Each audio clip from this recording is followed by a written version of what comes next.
یہ جو آیت نمبر 92 ہے سورہ آل عمران کی، یہ بھی قرآن حکیم میں چند اہم ترین آیات میں سے ہے جو عموماً گفتگو کے اندر کوٹ کی جاتی ہیں۔ اعوذ باللہ من الشیطان الرجیم، بسم اللہ الرحمن الرحیم۔ لن تنالوا البر حتی تنفقوا مما تحبون۔ تم کبھی بھی نیکی کے اعلیٰ ترین درجے کو نہیں پا سکتے جب تک کہ اپنی پسندیدہ چیزیں اپنے رب کے لیے قربان نہ کر دو۔ اب یہ کہنے کو تو ایک جملہ ہے، قیامت چھپی ہوئی ہے اس جملے میں۔ اللہ تعالیٰ اپنے بندوں سے آخری درجے کی قربانی ڈیمانڈ کر رہا ہے کہ سب سے جو پسندیدہ چیز ہے نا وہ اللہ کو دو۔ اب جو چیزیں پسندیدہ چیز کی کیٹیگری میں فال کریں گی وہ سب کی سب اللہ تعالیٰ آپ سے ڈیمانڈ کر رہے ہیں۔ انسان کو سب سے پسندیدہ اپنی جان ہے، وہ اللہ کے لیے دے۔ یہ نہیں کہ جا کے گردن کٹوا دے، یعنی جان، اپنی زندگی، اپنی مصروفیات اپنے رب کے لیے کرے، اور جب کبھی ضرورت پڑے تو اپنی جان بھی دینے کے لیے تیار ہو جائے۔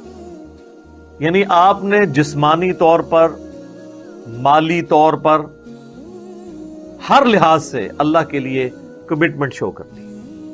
اور انسان کی زندگی میں سب سے اہم ترین پورشن اس کی جوانی کا پورشن ہے۔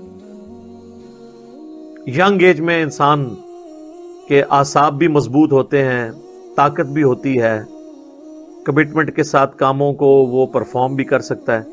تو آپ اس کو یوں سمجھ لیں کہ تم کبھی بھی نیکی کے اعلیٰ ترین درجے کو نہیں پا سکتے جب تک کہ اپنی جوانی کی عمر، اپنی جو سب سے بہترین عمر کا پورشن ہے وہ اللہ کے لیے قربان نہ کر دو۔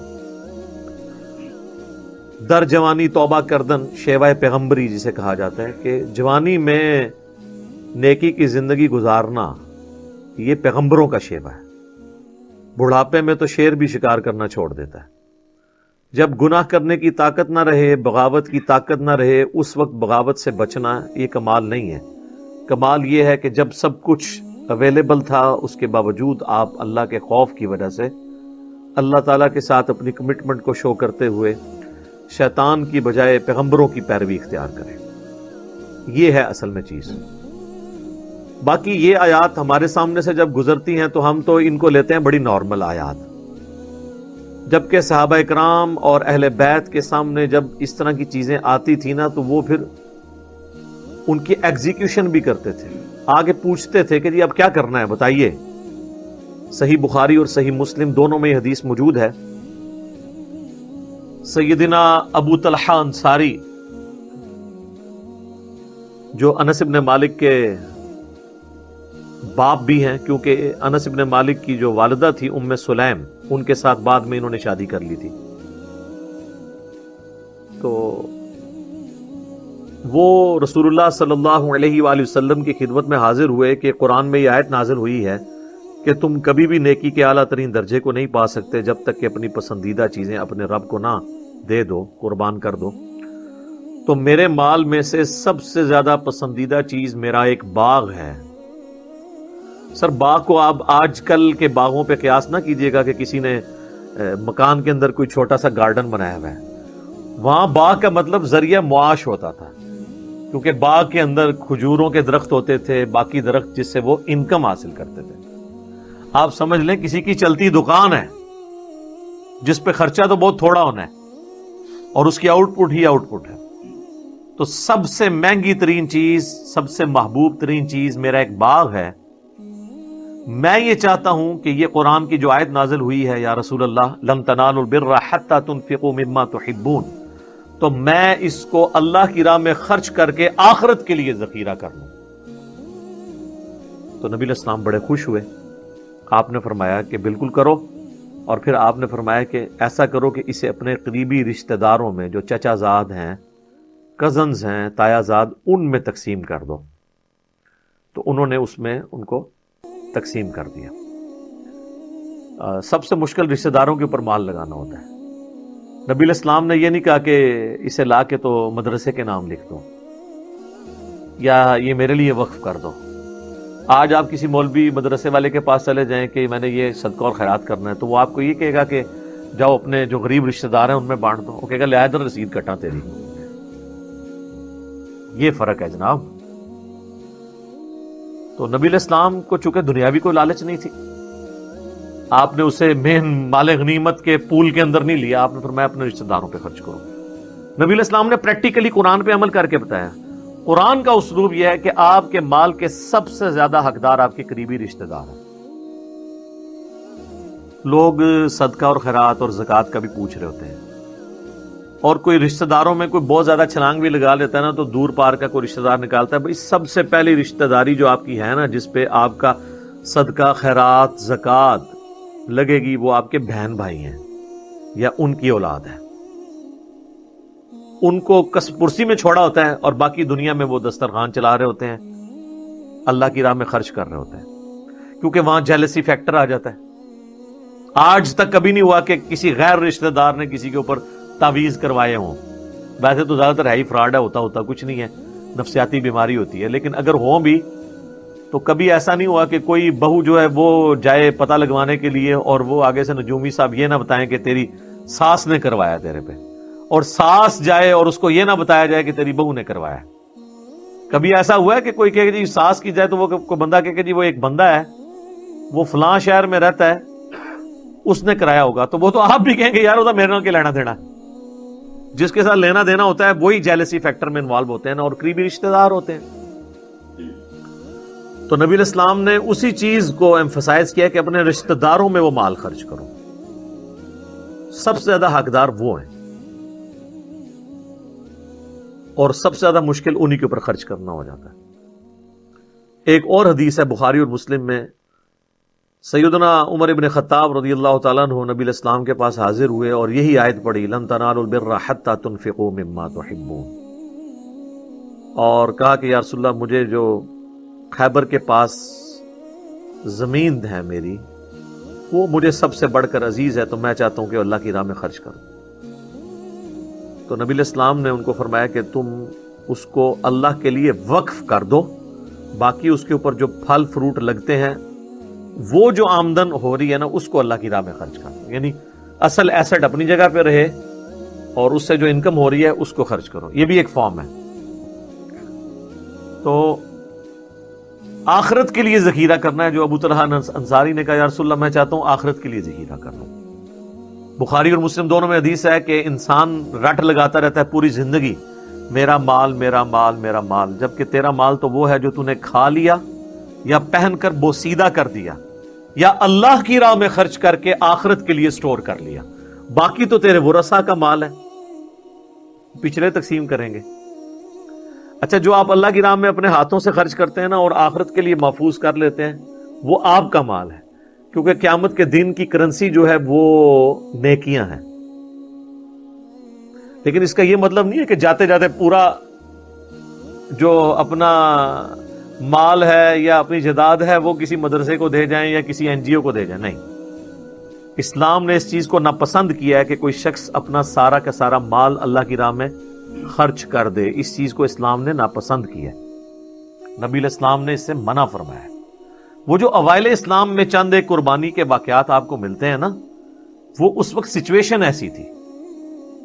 جب یہ چیزیں اسٹیبلش ہو گئی ہیں پھر تو نبی علیہ السلام نے منع فرمایا. صحیح بخاری اور صحیح مسلم دونوں میں حدیث ہے, حضرت سعد ابن ابی وقاص کہتے ہیں کہ فتح مکہ کے موقع پر میں اتنا بیمار ہوا کہ مجھے لگا کہ اب میں جانبر نہیں ہو سکوں گا. نبی علیہ السلام میری عیادت کے لیے آئے, حالانکہ اس کے بعد بہت عرصہ زندہ رہے ہیں. فتح مکہ ہوئی ہے 8 ہجری میں, حضرت سعد ابن ابی وقاص 56 ہجری میں فوت ہوئے ہیں. سب سے آخری بدری صحابی فوت ہونے والے جو ہیں سعد ابن ابی وقاص ہیں. تو میں نے کہا یا رسول اللہ میری ایک ہی بیٹی ہے, میں چاہ رہا ہوں کہ میں اپنا مال اللہ کی راہ میں خرچ کر دوں سارے کا سارا. تو آپ صلی اللہ علیہ وآلہ وسلم نے فرمایا کہ سے منع فرمایا. ان کا یا رسول اللہ مجھے اجازت دیں میں اپنے مال کا 2/3 حصہ 2/3 اللہ کی راہ میں خیرات کر دوں. آپ نے اجازت نہیں دی. پھر انہوں نے کہا آدھا مال, آپ نے اجازت نہیں دی.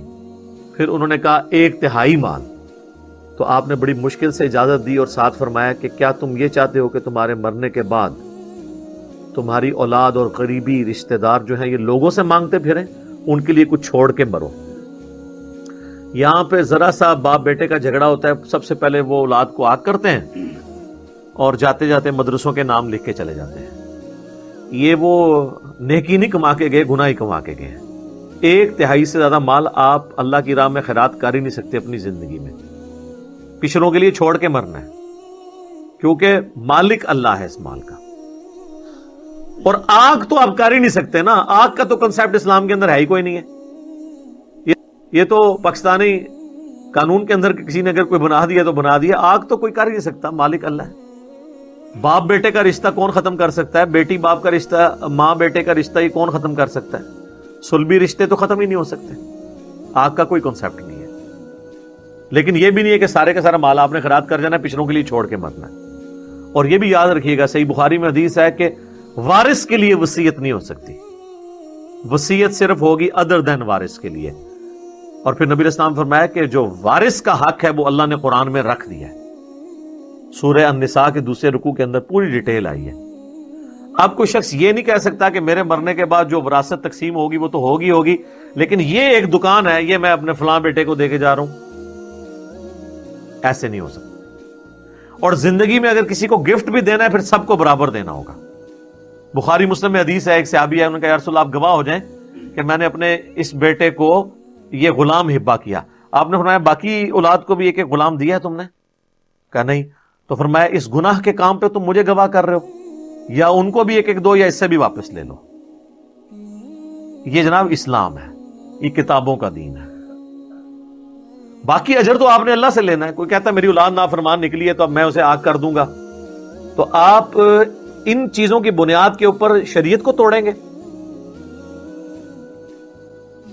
جن لوگوں نے سیدہ عائشہ کے اوپر تہمت لگائی تھی اور قرآن حکیم میں سورۃ النور آپ کی برات میں نازل ہوئی، ان میں بدری صحابی حضرت مستح بھی شامل تھے جو حضرت ابوبکر صدیق کے قریبی رشتہ دار تھے، اور ان کا سارا خرچہ حضرت ابوبکر نے اٹھایا ہوا تھا. تو جب اس نے بھی تہمت میں وہ شامل ہوا تو حضرت ابوبکر نے کہا کہ اس کا تو میں پہلے خرچہ پانی بند کروں نا. بالکل نیچرل چیز ہے. بیٹی کے اوپر الزام لگایا ہو جس نے تو انسان اس کو کچھ کھلاتا پلاتا ہے. لیکن سر کتابوں کا خدا پھر قرآن میں آیت نازل کرتا ہے کہ تم تو اللہ کے لیے دے رہے تھے. ہائے ہائے ہائے ہائے، تواڈے سارے قانون، تواڈے سارے اخلاقیات، تواڈی سارے جذبات چک کے اللہ نے پرے سٹے نے. تم تو اللہ کے لیے دے رہے تھے، تم نے اللہ سے اجر لینا تھا، اس کا خرچہ پانی کیوں بند کر دیا؟ ایک غلطی سے اسے 0 سے ملٹیپلائی کر دیا تم نے. حالانکہ اس سے بڑی کوئی غلطی کو کر ہی نہیں سکتا تھا کسی شخص کے حق میں کہ اس کی بیٹی کے اوپر تہمت، اور بیٹی بھی عام نہیں ہے، امہات المومنین میں سے ہیں. پھر انہوں نے دوبارہ خرچہ، انہوں نے کہا یا اللہ میں تیرے لیے کرتا تھا، میں اس کو چلاتا رہوں گا. یہ صحیح بخاری میں آتا ہے، قرآن میں اس کا ذکر بھی موجود ہے اس چیز کا کہ جو تم لوگ یہ وظیفہ دے رہے تھے تو اللہ کے لیے دے رہے تھے، یہ کیا تم نے کیا؟ تو یہ ہے کتابوں کا خدا. اور ہمارے جو جذباتی ہم جن عقائد و نظریات کو لے کے چل رہے ہیں وہ بالکل اور ہیں. کہتے ہیں انہوں نے میرے نال صحیح سلوک نہیں کیتا جناب، ایسی دی تیسی ہوتی، عدلے دا بدلہ. جبکہ اسلام میں معافی کی روش ہے. اس طریقے سے معاملات کو آپ نے لے کے نہیں چلنا. تو جائیداد اتنی چھوڑ کے مریں کہ پچھڑوں میں تقسیم ہو سکے، سب کچھ اللہ کی راہ میں دے کے چلے جائیں. اللہ کی راہ میں کہاں سے جا رہا ہوتا ہے؟ یہ جو آپ مدرسوں کے نام لکھتے ہیں یہ اللہ کی راہ میں جاتا ہے؟ اور میرے بھائی وہ امام مسجد اور خطیب جن کی 15,000 20,000 کسی کی 25,000 سے زیادہ تو نہیں ہوتی ہے تنخواہ، اسلام آباد جیسے شہر میں بھی خطیب 25,000 سے زیادہ نہیں لے رہے. انہوں نے گاڑیاں رکھی ہوئی ہیں، ان کا رہن سہن دیکھیں، وہ سارے ان کے اوپر لگ رہا ہوتا ہے. تو لوگوں کی اولاد کے اوپر آپ نے لگانا ہے مرنے کے بعد مال، اور اپنی اولاد کے اوپر رشتہ داروں پہ نہیں لگانا. اور میں نے کہا مدرسوں کے بارے میں کوئی بندہ فکر مند بھی نہ ہو، یہ آپ کی چمڑی بھی اتار کے اپنا حق آپ سے لے لیں گے. یہ بھوکے نہیں مرتے، کیونکہ ان پہ جب ایسا وقت آئے گا وہ آپ سے چھین لیں گے آ کے. لیکن جو غریب رشتہ دار آپ کے اپنے قریبی ہیں آپ ان کے ساتھ صرف نظر کیے ہوئے، تو یہ آخرت کے لیے آپ نے سٹور کرنا ہے. بخاری اور مسلم میں ایک اور حدیث ہے کہ نبی علیہ السلام نے فرمایا کہ ابن آدم کے پاس اگر سونے کی 2 وادیاں ہو نا تو وہ یہ خواہش کرے گا تیسری بھی میرے پاس آ جائے، اس کا پیٹ صرف قبر کی مٹی بھر سکتی ہے. ایک اور حدیث ہے صحیح بخاری اور صحیح مسلم دونوں میں، نبی علیہ السلام نے فرمایا کہ انسان کے 3 دوست ہیں، 2 دوست باہر ہی رہ جاتے ہیں، ایک ہی قبر میں ساتھ جاتا ہے، اس کے رشتہ دار اور مال یہ باہر رہ جاتا ہے، اور اس کے اعمال ساتھ قبر میں جاتے ہیں۔ اعمال کون سے؟ جو اس نے خود کیے ہیں یا اللہ کی راہ میں خرچ کیا ہے، وہ اس کے ساتھ جائے گا۔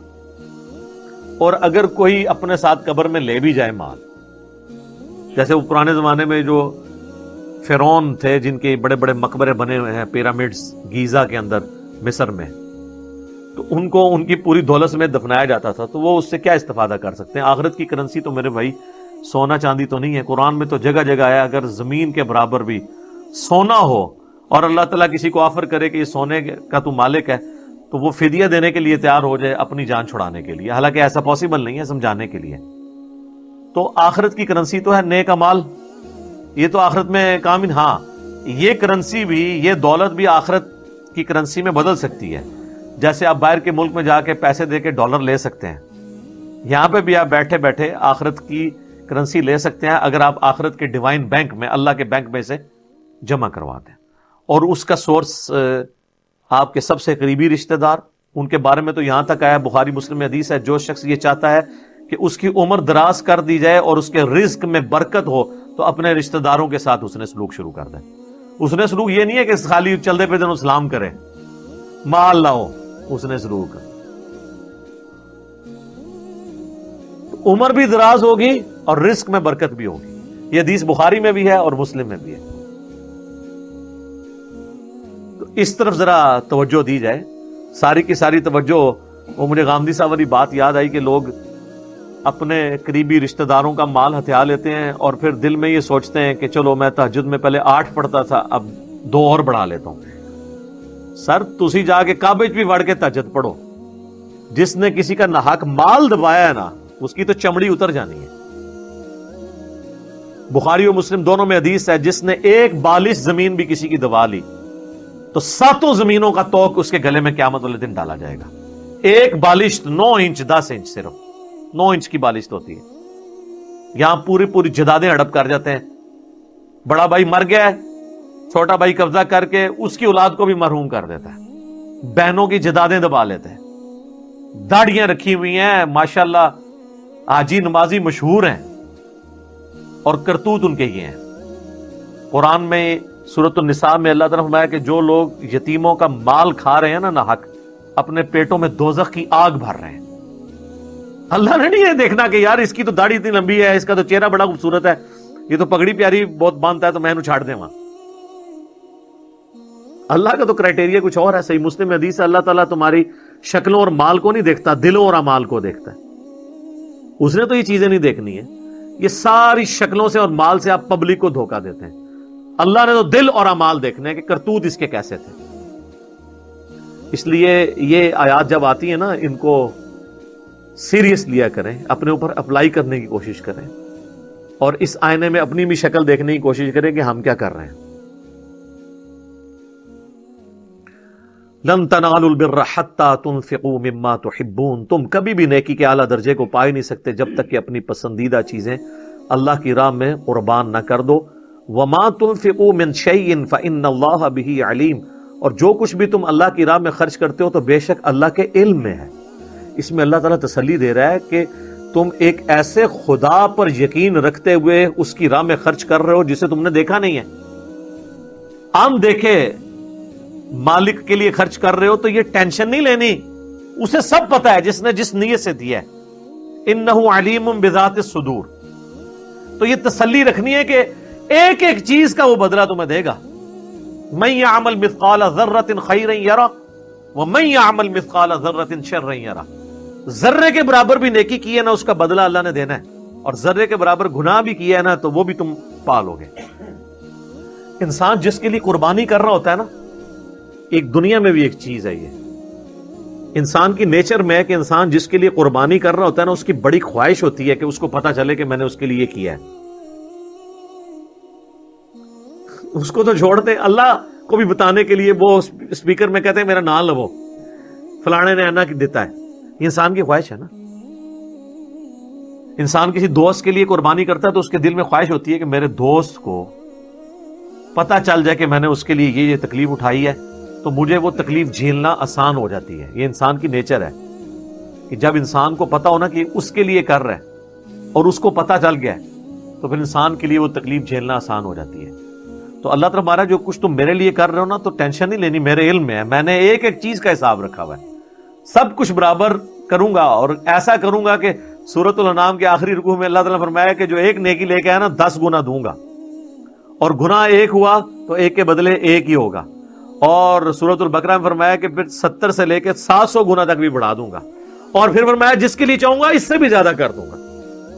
اللہ اکبر کبیرا والحمد للہ کثیرا وسبحان اللہ بکرۃ واصیلا.